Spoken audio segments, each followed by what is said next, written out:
Hello, in front of me I've got Kingdom Come Deliverance. In this video I'll show you how to sharpen your blade. In the beginning, let's go to inventory and go to weapons. Find your blade and here you can check its durability. Also condition.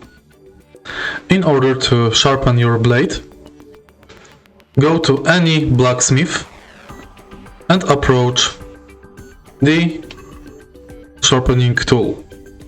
Firstly, adjust position by moving the mouse. Next, by moving it vertically, adjust angle. Now, let's press space to start pedaling. Then, adjust pressure.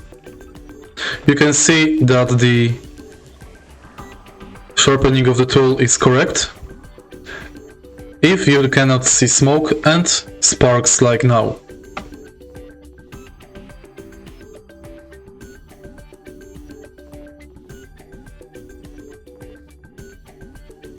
The correctly sharpened blade is smooth and shiny.